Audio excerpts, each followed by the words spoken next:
Hello, everyone, and welcome to Season 3, Episode 2 of the Dateable AF podcast.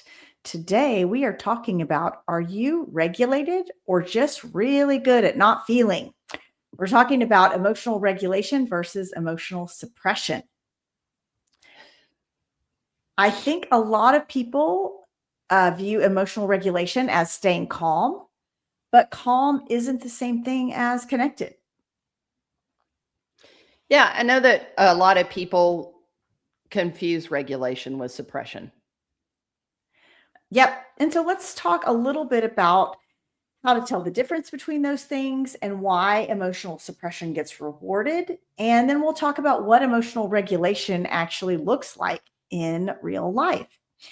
Because suppression is when you press your feelings down and you act like everything's fine. Another way we might describe that is passive aggressive. When you're gritting your teeth and smiling and be like, I'm fine, everything's fine. That is not emotional regulation.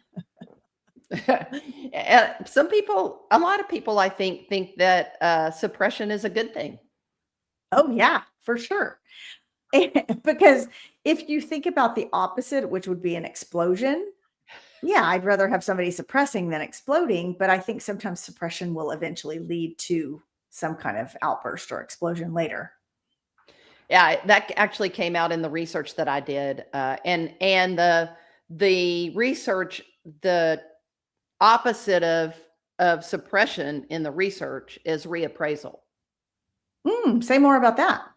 So, and I thought this is very interesting that when somebody is making you mad, let's just use a scenario like your boss is bringing you into the office and they're unhappy with something that you've done. That if it's pissing you off and pushing your buttons because they're saying things that that you didn't do something right or you didn't meet their expectations. The person who's suppressing has those feelings and they're suppressing their reaction because they're with their boss and they're just smiling or they walk away and they're not happy about it. Mm-hmm. A person who reappraises a situation, they listen to it and then they decide, what can I take away from this that is going to be helpful for me so that I don't do this again?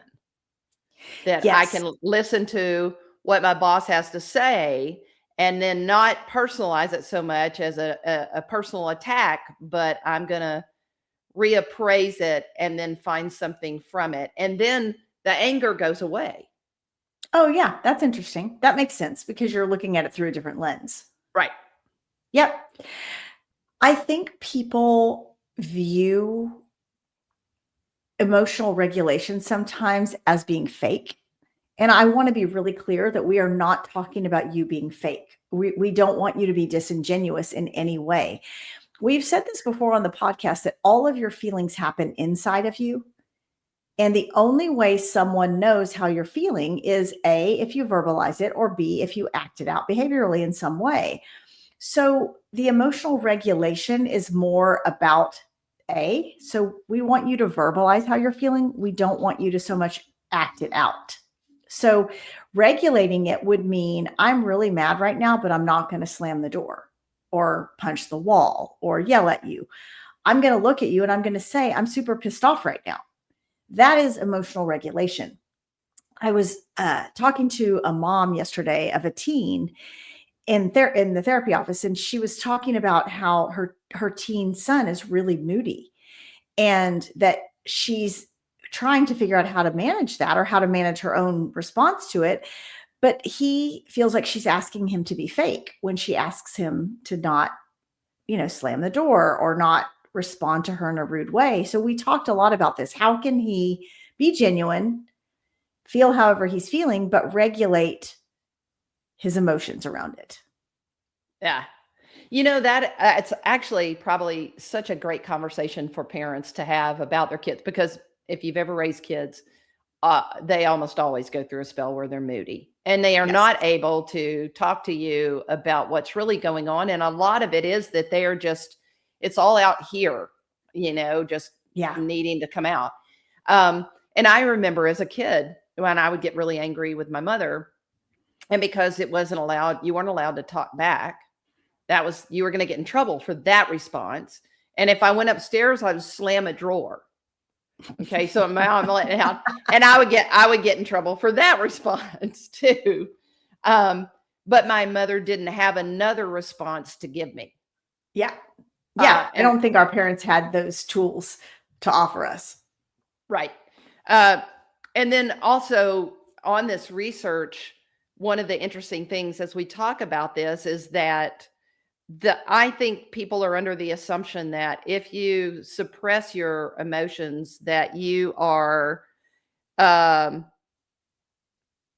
you have better outcomes. Like you're not, because if people say I'm mad or I'm angry right now or I'm hurt, then you're causing conflict potentially, right? But there was a study done in 2003 where it showed that people who tend to reappraise have better outcomes than people who tend to reappraise less.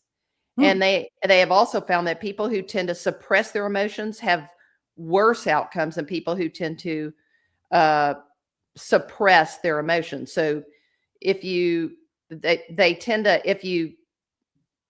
people who tend to suppress their emotions more have worse outcomes. Got it. Yeah. So if you're holding that stuff in, and oftentimes it has a bad way of coming out. Yes. And it makes you sick on the inside or it makes you do weird things on the outside. Bad things on the outside. And neither one of those things is serving you very well. So figuring out how to emotionally regulate is a super helpful thing.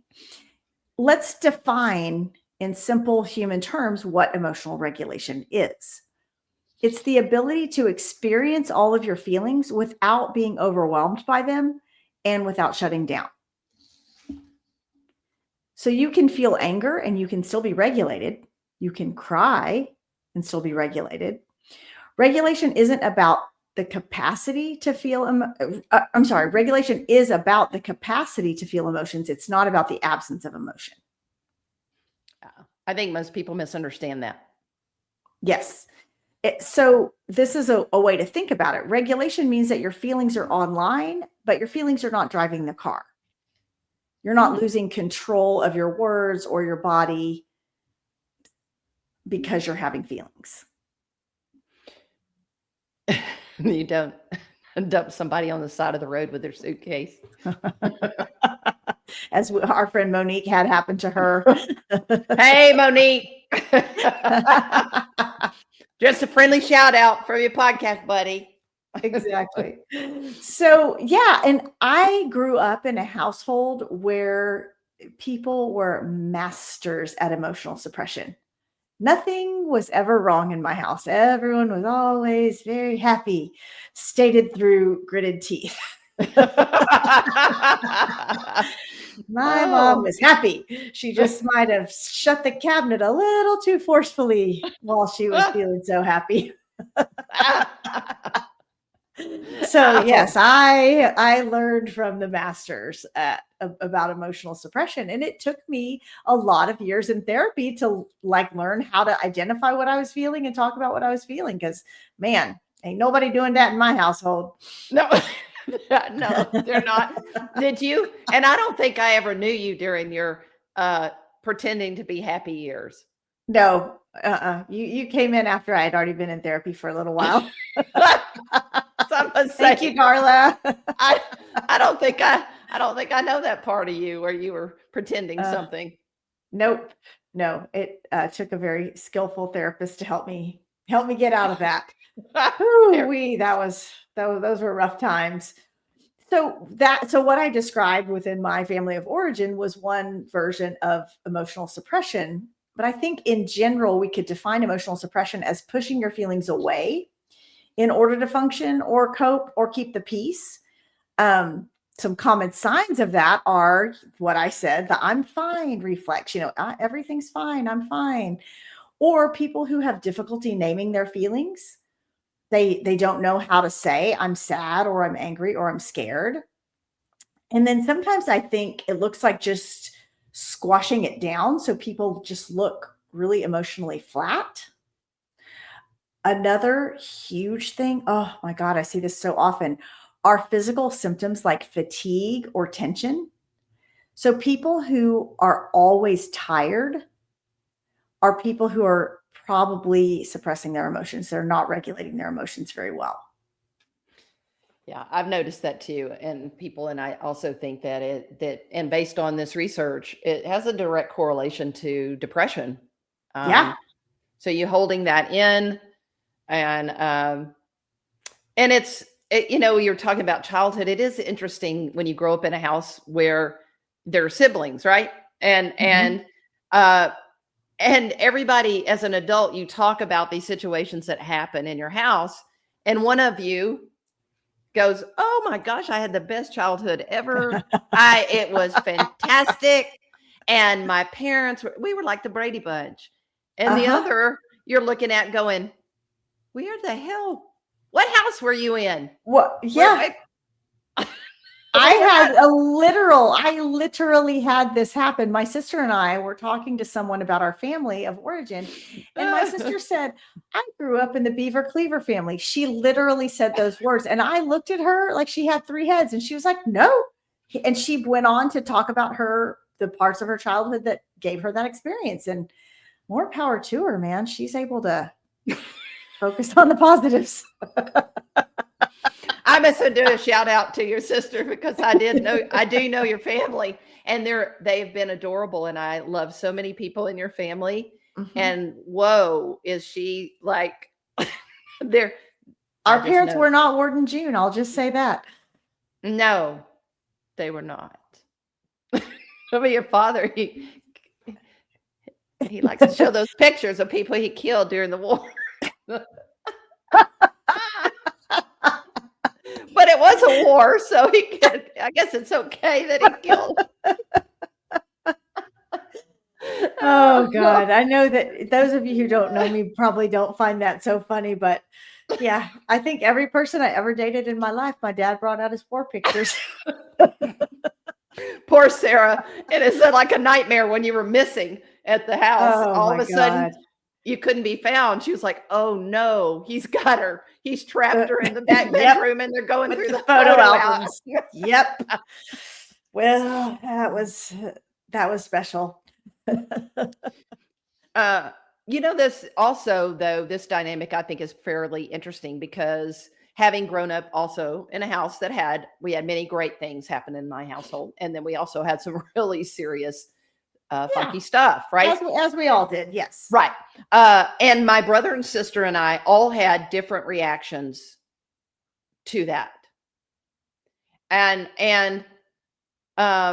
so sometimes it is like my sister's definitely a suppressor. She's she and your sister get along great. Luckily, our But sisters probably don't listen to our podcast, so it's fine. I think my niece does. Oh, sorry. But no, I mean, she's definitely less likely to want to acknowledge the elephant in the living room. Um, and then, my brother was like extremely affected in a very big outward way, and I was sort of more in the middle. And so I also think that we all have different ways of finding our way through that stuff. Uh, Yes. but put to the point of this podcast is that no matter your journey, there are two things that are not good. One is holding everything in, pretending like you don't have feelings around it. And two is having very dangerous outward responses to your feelings. Right. Yes. Because those are the two extremes, right? Like the suppression Mhm. versus the explosion. I also want to normalize this that if you are someone who suppresses, like Rachel, you described when you were a kid that you couldn't talk back to your mom, but if you went upstairs and slammed the drawer, she would also get mad about that. So suppression often starts as survival. I Mhm. don't want to get in trouble, so I'm just going to keep this down. And that sometimes that can work short term, but that doesn't mean it's a good long-term strategy. Yeah.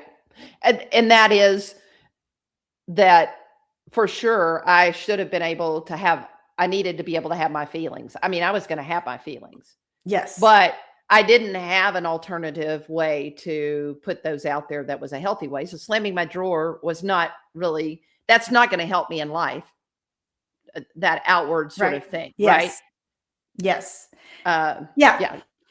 And so I think a lot of times emotional suppression gets mistaken for regulation. And one of the reasons that happens is because it gets culturally rewarded. People get praised for being a low drama person or an easygoing person or a strong person who doesn't show their emotions. And so when you get that positive reinforcement, you tend to keep doing that thing. And if you came from a family where the idea was don't make a fuss about things, or feelings are going to make things messy or slow things down, then you might be tempted to keep trying that. But I bet if you look, you will see ways that the feelings pop out in at times that it's maybe not that helpful. Well, and to prove that out, again, in this research, the same group, they did find in the data that people who habitually suppress their emotions actually experience more negative emotions than people who suppress less. That's interesting. So even their internal experience of it was different. Right. So it leaks out. You think that you're holding that in, but it's finding its way out. And typically it's finding its way out either at the wrong time or in an inappropriate way, I think. Yeah. Yeah. And if you're in a relationship, suppression can look like maturity. Like, oh, this person never loses their temper until they get real resentful about something. And then they have to disconnect or break up, or until they have an explosion of some sort. So you can be calm and still be checked out. So the goal is to be calm, but not be checked out. Yeah. That's hard. Yeah. Yes. The key, and we'll get to this a little bit later, but the key is being able to verbalize your feelings, identifying how you feel and being able to say it in a way that's still kind. And in this research, they found that the people who when you suppress your emotions, it makes you feel inauthentic.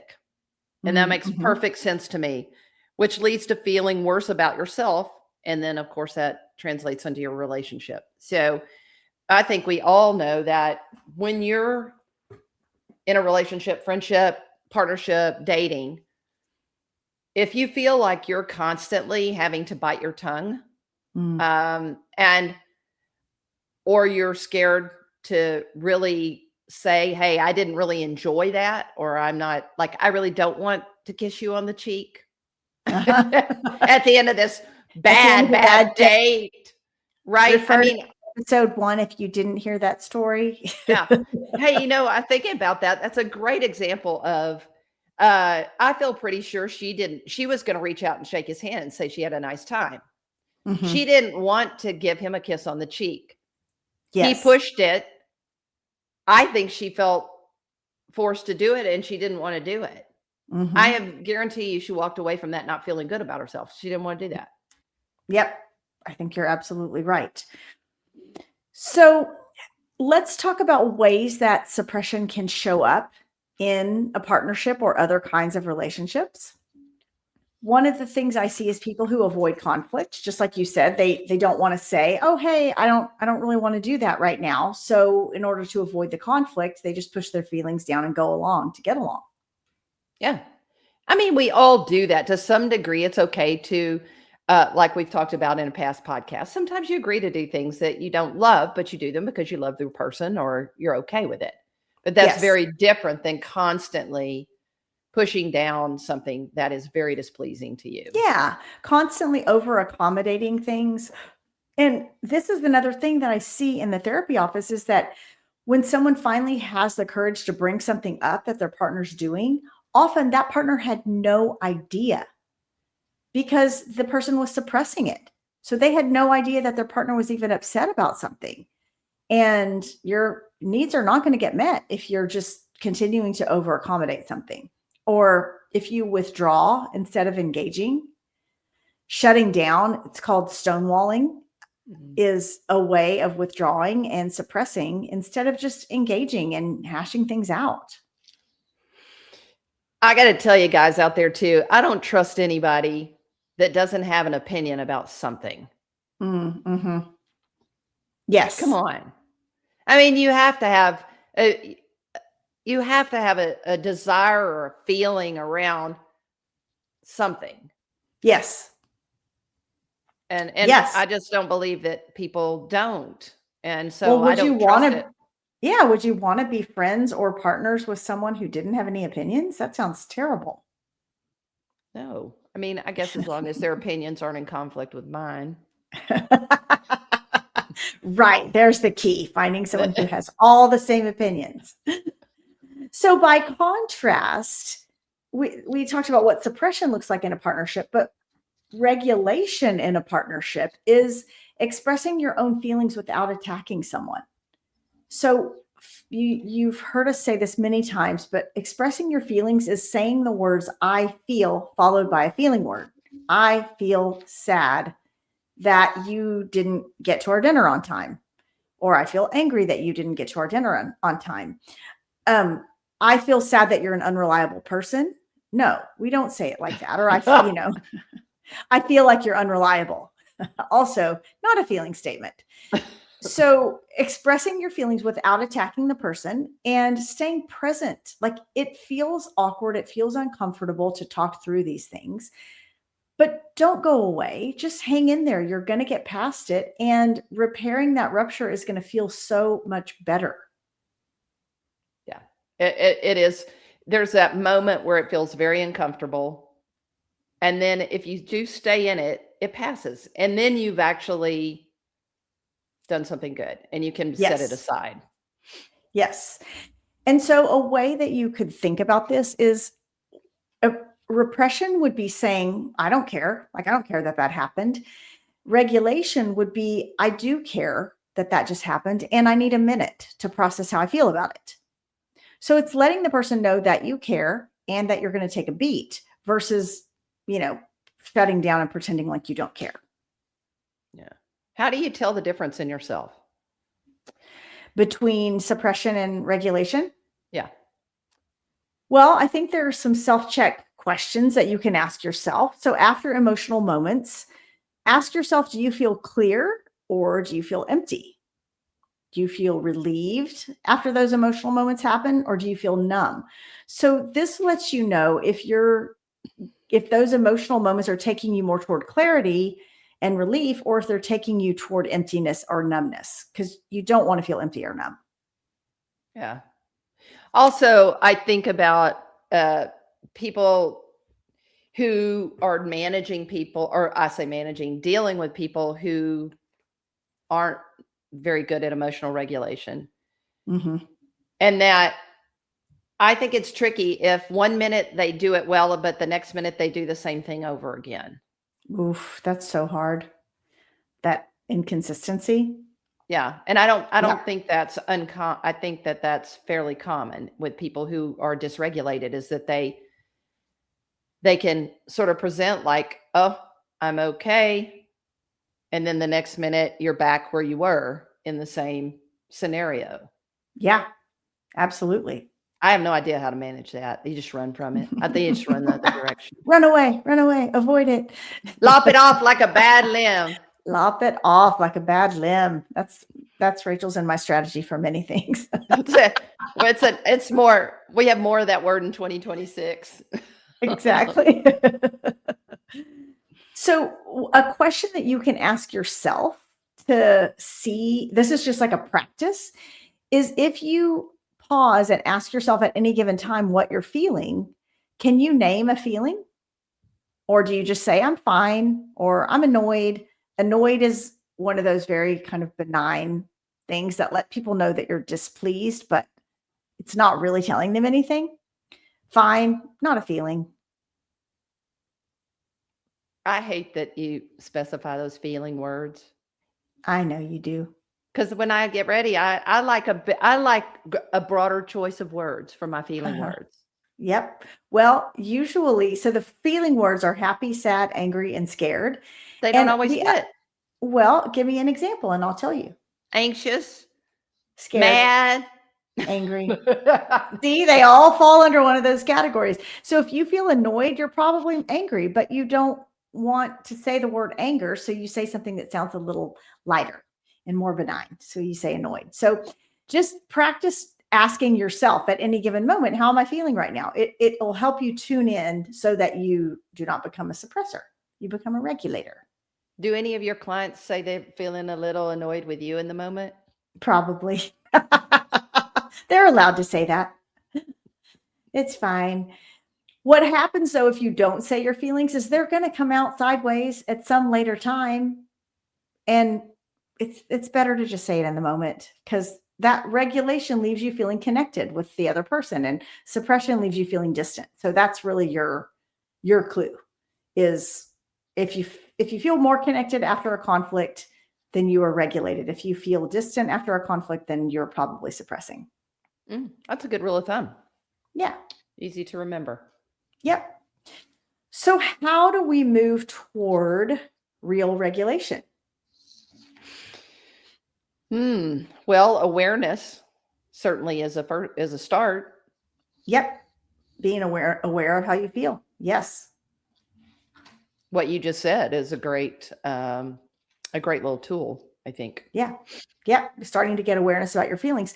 I think also there's some level of tolerance that you have to have enough self-awareness that every little thing does not throw you off your game. If someone pulls in front of you in traffic, like, okay, just accept that that happened and move on. You can't get blown about by every negative thing that happens in your life. Yes, and I want to say something about that for those of you that have road rage and you're always yammering at the traffic. First, it's annoying for the passenger if you're doing it. But the other thing is, I think that's a great example of the fact that it's probably not what's happening in that moment. You just have all that. You've suppressed so many other things. And it seems like it's an appropriate place to let that out Yes. as to flip off the guy going, that's pulled in front of you, or as Angie's mother used to call them, jackasses. Jackass. It's a woman who never cussed into jackass. So many jackasses out on the road. Yeah. So I do think that is, I think you should check in with that, because I just don't believe that somebody pulling in front of you is necessarily at the root of all you're giving it. Right. I think you're exactly right. That's one of those times that it's probably coming out sideways, something that you were mad about before. And it can get killed. It can get you killed. Absolutely. In this day and age, it really can. Somebody will shoot you if you flip them off in traffic. So there are some small practices that you can do that help you build regulation. And one of those is, like we talked about, naming your feelings without trying to fix something. Just say, this is how I'm feeling right now. Imagine, I like to think of our feelings like a stream that's, your emotions are just flowing downstream. And if you just let them flow by, they're not going to get dammed up and they're not going to cause you a problem. So just imagine however you're feeling right now, it's part of a stream that's going to flow by and something new is going to flow in. And if it's something that you need to communicate to another person, then share those feelings calmly before you explode.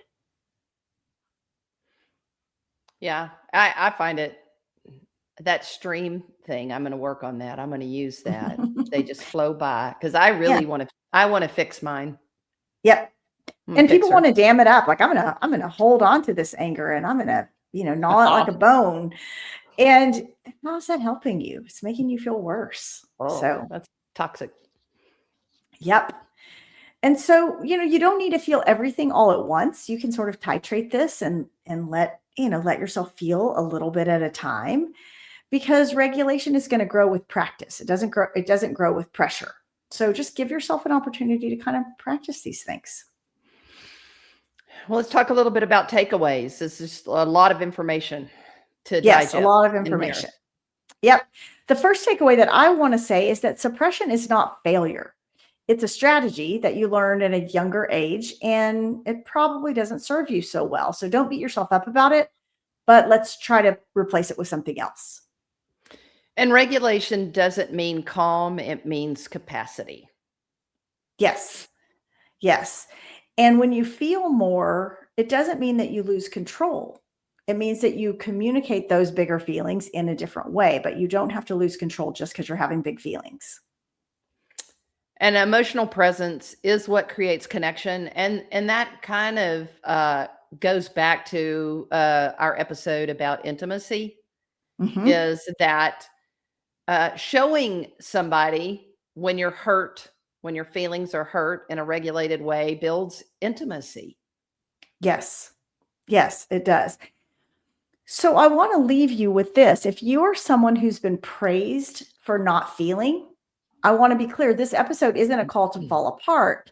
It's an invitation to come back online and learn to communicate your feelings in a different way. And if you want to talk to the folks in your life about this episode, one of the points for discussion in with your partner or your friends is, where are some areas that you might see yourself being calm, but you're actually just disconnected? And that might be feedback that you get from other people more than you recognize it in yourself. So ask the folks around you and let us know what you find out, because we really, really love hearing from you. We want to get your emails, info@dateableaf.com, or on Instagram, we are at dateableaf. And one of our favorite things is hearing from our listeners. So please let us know your thoughts about emotional regulation and emotional suppression. As always, we want to thank you for listening to the Dateable AF podcast, where we help you find your happy ending. And remember, be bold, be kind, and for the love of self respect, don't text your ex, stay dateable. AF.